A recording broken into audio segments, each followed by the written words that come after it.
Hello খালামণি, এই যে আমাকে একটু বলো তো, এই কলা তুমি কেমন করে যেন প্রিজার্ভ করতে বলছিলা ফ্রিজে? তো ধরো, এই যে এই কলাগুলো আমি এই কটা নিছি, অনেকগুলো কলা তো বাসায় পেকে যাবে ভীষণ। তো এর আগে আমি অনেকগুলো কলা নষ্ট করেছি, ধরো 7-8টা কলা আমি ওই দিন ফেলে দিয়েছি। আমি তো জানি না এইভাবে তুমি যে বললা রাখা যায়, তো একটু বলো তো দেখে, আমার আমার ফ্রেন্ডদেরকে জানাই ফেসবুকের মাধ্যমে। আচ্ছা, প্রথমত বলি তোমার এই কলাগুলো নষ্ট করার কোনো প্রয়োজন নেই। হ্যাঁ। রূপচর্চা সুন্দর মুখের যা সর্বোচ্চ।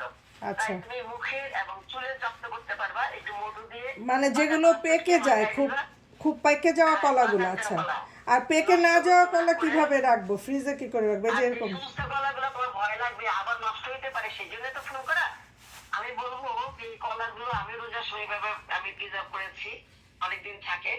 জাস্ট যে কটা কলা তুমি খাবা সেই কটা বাইরে রাখবা, আর বাকি সবগুলোকে হ্যাঁ, এই যে বাইরে ফ্রিজে রাখলাম রাখার এই জন্য কটা, কারণ এতগুলো আমার। একেবারেই নষ্ট হবে না, এক সপ্তাহ কোনো কিছুই হবে না। তুমি প্রথম এটার মুখটাকে, কলার যে কাঁদিটা আমরা বলি, এই ওটাকে জায়গাটা টিস্যু দিয়ে টিস্যু দিয়ে পেঁচাবো? একটা গাডার দিয়ে, হ্যাঁ পেঁচা একটা গাডার দিয়ে বেঁধে দাও। ঠিক আছে। তারপর ঠিক একই ভাবে দাঁড়াও দাঁড়াও, ওয়েট ওয়েট, টিস্যু দিয়ে একটু টিস্যু ছিল। দিয়ে আগে বেঁধে নেই, দাঁড়াও ওয়েট। হ্যাঁ হ্যাঁ এরকম করে পেঁচায়ে, এই যে সবাই আমার দেখো ফ্রেন্ড এবং ফলোয়ার কি করবা, এই যে কলাটার মাথাটা এরকম টিস্যু দিয়ে পেঁচাবা। আচ্ছা, পেঁচায় তারপরে এই যে একটা রাবার ব্যান্ড দিয়ে এটাকে বেঁধে দেব, যাতে না খুলে যায়। হ্যাঁ, টেপ দিয়ে, স্কচ টেপ দিয়ে বা সুতা দিয়ে, হ্যাঁ। আচ্ছা, তারপরে কি বলছিল যে একটা আরেকটা পলিথিন পলিথিন দিয়ে, যেহেতু আমার অন্য কোনো পলিথিন নেই, বা বা সেলো র্যাপ দিয়েও করতে পারবো, হ্যাঁ।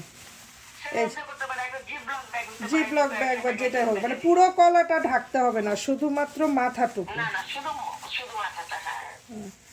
আমি তো কলাটাকে একদম ভর্তাই বানা ফেলতেছি এটাকে ইয়ে করে, না হ্যাঁ। না না, কোনো অসুবিধা নেই। হ্যাঁ, তারপরে যাই হোক আর এরকম করে তুমি বাঁধলাম। তুমি নরমাল, এখন নরমাল ফ্রিজে রেখে দাও। হ্যাঁ, এটা ধরো আর এটা 6 হলো থাই 6 ব্যানানা, যেটা বাংলাদেশে বাংলা কলা বলে, সাগর কলা, বাংলা সব কলা এভাবে রাখা যাবে। এই হলো ফাইনাল লুক, সবাই একটু দেখে নেন।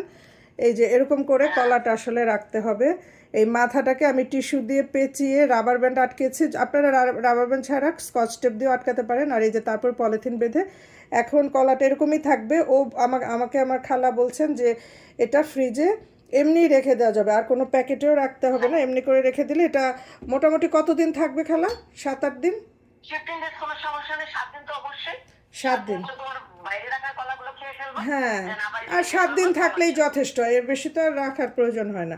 আর এরপরে এটা খেয়ে কি ফেলা যাবে। বুঝবা যে আমার ইভেন ফ্রিজের কলাগুলো, কলা তুমি বলছিলে ইভেন কলাগুলো একটু কাঁচা থাকলেও রাখা যাবে এভাবে, পরে বের করে রাখতে হবে একদিন আগে, কাঁচা, পেকে যাবে তারপর। নিয়ম কাঁচা পাকা কলাই কিনতে হয়, যে কটা খাবার রেখে দিবা 2 দিনে পেকে যাবে ওগুলো খাবার। আর প্রথমেই 6টা বা 8টা কলা, 1 ডজন হলে আমরা সাধারণত কিনি 1 ডজন হিসেবে বাংলাদেশে। ওই 8টা কলা রেখে দিবে ঠিক এইভাবে। তখন আচ্ছা। 2টা কলা খুলে আবার তো প্রয়োজন তুমি একই ভাবে বেঁধে রেখে দিবা, হ্যাঁ, দেন আবার আচ্ছা চুলে ঠিক আছে, যত্ন আমি ঠিক তাহলে করে। আজকে রেখে কারণ হচ্ছে এক্সপেরিমেন্ট করি, দেখি কি এটা অবস্থা, আশা আমি করছি। ভেবে রাখি হ্যাঁ। পরীক্ষিত, কারণ হলো বাংলাদেশের রমজানে অনেক কলার দাম প্লাস ঝামেলা হয়, প্রতিদিন কিনা হয় না, আর শুধু সেই রেটে খাওয়া হয়।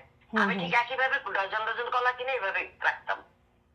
ভালো ওকে, থাকো। ঠিক আছে, খোদাহাফেজ।